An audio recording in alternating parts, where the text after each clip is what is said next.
How's it going, guys? Vaibhav here from GN Tech, and welcome to a camera comparison between the Realme 5 Pro and the Vivo S1. So I'm recording this on the front-facing cameras on both of these smartphones at 1080p resolution, and this gives you an idea of the quality that's coming out of the cameras, the dynamic range, the stabilization, and pretty much everything else. This also gives you an idea of how the cameras, or rather the smartphones, record my voice, so you can judge whether or not these two phones would be suitable for you to vlog your trips and adventures on. But I think with that, we're gonna move into the primary cameras now with some samples and then some video footage from the primary cameras. So with that being said, let's jump into the comparison. So between these two phones, there's a big difference in primary optics. While the Realme 5 Pro has a 48 megapixel quad camera setup, it's a triple camera 16 megapixel setup on the Vivo S1. For selfies, the S1 has a double resolution 32 megapixel sensor compared to the Realme's 16 megapixel one. To begin, we'll start with this sample, and straight away the difference between camera hardware is noticeable. The 5 Pro can capture more detail in the flower, which is something the S1 cannot do. Both phones have an AI mode, which shows some differences in color saturation, but the majority of the change comes with the 5 Pro's added color boost option, which saturates the colors in the picture. Next is this image, and at face value the S1's image looks brighter and a lot more saturated. There's some sort of sharpening going around as well, but the more natural picture comes from the 5 Pro. Another feature the 5 Pro has over the S1 is its macro mode. So with this, the 5 Pro is able to take close-up images of subjects, which is something that the S1 cannot do. So it's something you should keep in mind for sure. And back to this simple image, I threw this one in to highlight the color differences between the lenses, but also the differences in dynamic range. It's clear that the 5 Pro can capture more of the background because of its better processing compared to the Vivo S1. But here, in rather a complex situation, both phones are actually doing pretty well. I think in this case I prefer the Vivo S1's image, but that being said, some of the subject's detailing is muted on the S1. And to be honest, if you look at both photos side by side, the S1's image just looks a tad bit better, so I'd go for that one in this case. As close as the previous combination of images was in terms of colors, this next one, there's a visible difference, but I took this image more to compare the 5 Pro's dedicated 48 megapixel mode. When looking at these images side by side, there isn't a big difference, but I zoomed into these images at about the same, and to be honest, there isn't a huge difference either, but it's a feature worth pointing out on the Realme 5 Pro, and it's something that the Vivo S1 does not have.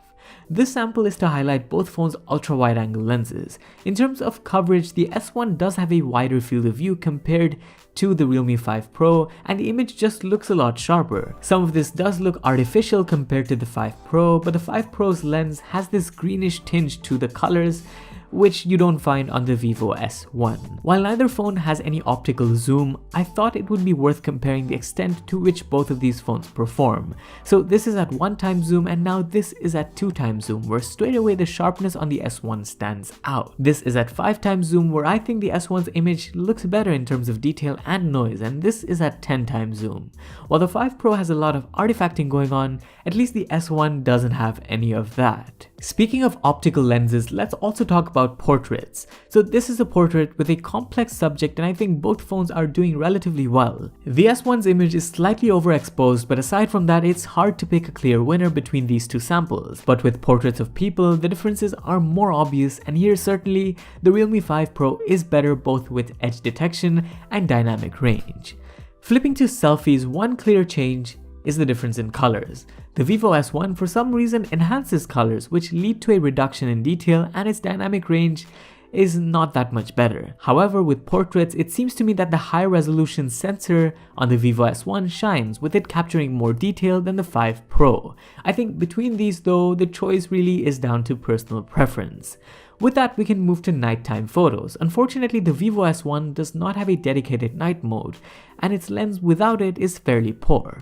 With the 5 Pro's added night mode, the differences are pretty substantial, favoring the quality of the 5 Pro's images by far. That stays true both in relatively well-lit conditions at night and also in extremely dark conditions. I think Vivo should definitely look at adding a night mode to its cameras, even at this price point. As for selfies, neither phone performs exceptionally well. And to be honest, you would be better off avoiding using the selfie cameras in these situations. but if you were to, maybe the 5 Pro would be the better choice. With that, let's move to video footage starting with 1080p. From the S1, it's clear that the video is over-sharpened while the 5 Pro has this green hue to its video. Detail-wise, the sharpening makes the S1's footage look better, but in terms of stabilization, the 5 Pro is much better. This is sample footage with both phones' ultra-wide-angle lenses, where the situation is more of the same, although you can see that the S1 has the wider field of view, but extremely sharpened footage.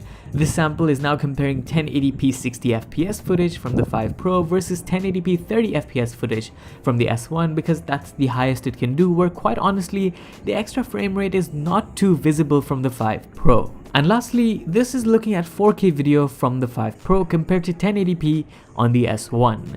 The S1 cannot film 4K video, but at least with this, you can judge the extent of the differences between both footage samples. Lastly, we've got this night sample where again, in terms of both quality and stabilization, the 5 Pro is doing the much better job.